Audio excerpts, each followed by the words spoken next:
Hey, good evening to my subscribers in the Philippines. Good morning, good early morning to my subscribers in the U.S. and elsewhere. Coming to you today, September 14th, 2020. I got some good news today. Uh, I've just about got all my paperwork and documents to travel.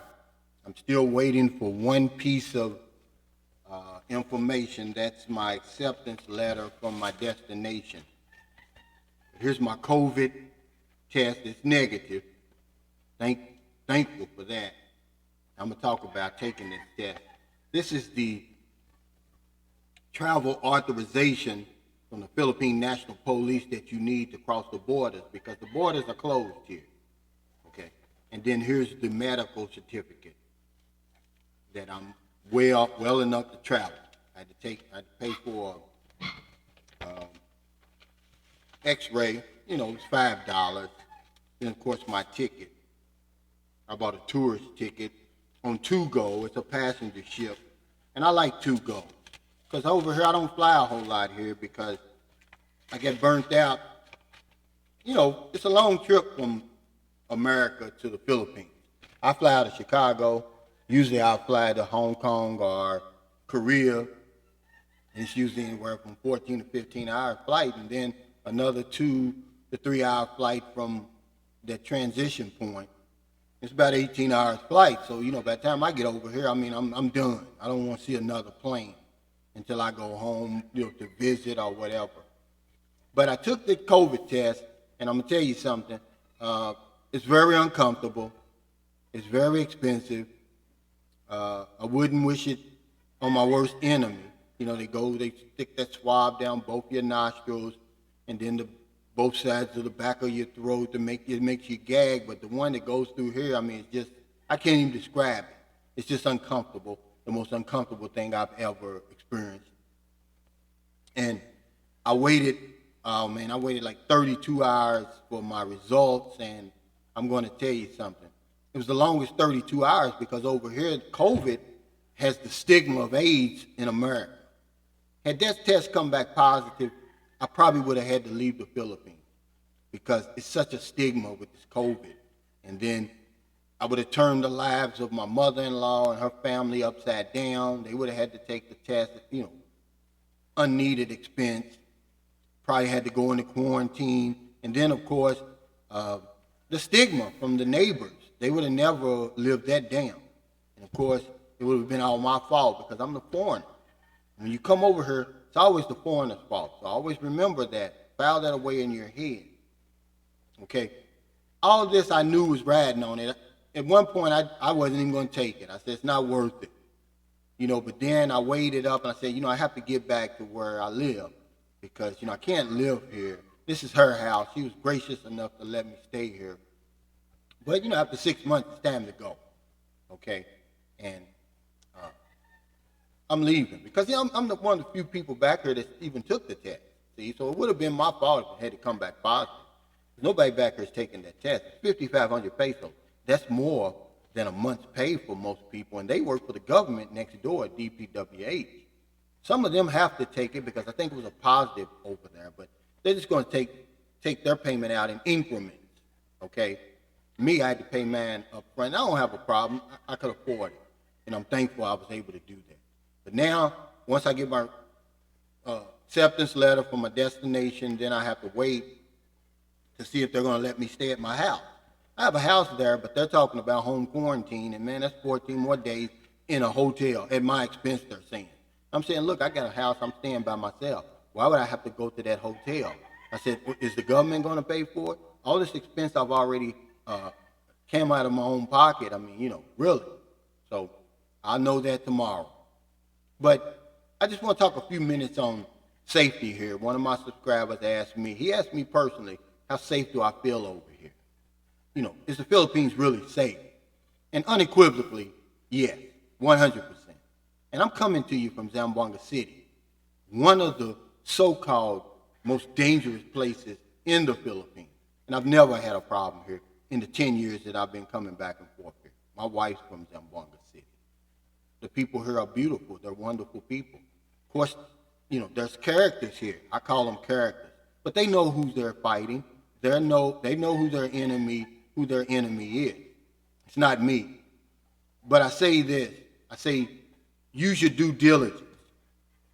Use your common sense that you've been using your whole life. Most of us, we're well in our 40s, 50s, 60s when we get here. We've been using common sense our whole life. Don't throw it out the plane window on your way here and get over here and act like a dummy. Don't get off the plane in Cebu or Manila and go into the toughest area at 1 a.m. in the morning looking for change for a 1,000 peso bill. Okay, don't do that. Number one, don't use drugs over here. If you're into drugs, don't even get on the plane to come over here because they don't play with drugs over here.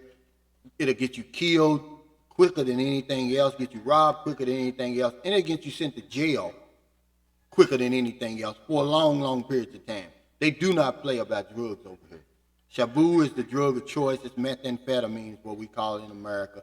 It's high quality over here. It's coming right from China, where they're making all the stuff. And they've even busted a few meth factories here in the Philippines. So the number one thing, don't use drugs here. Number two, and what really keeps me safe is I don't drink. I don't go out to bars and clubs, and I don't drink. I don't get drunk. So that shields me from a lot of stuff.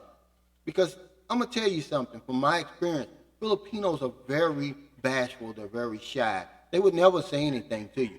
But let them drink, and it's different. They're going to get the courage enough to say things and do things that they never would do.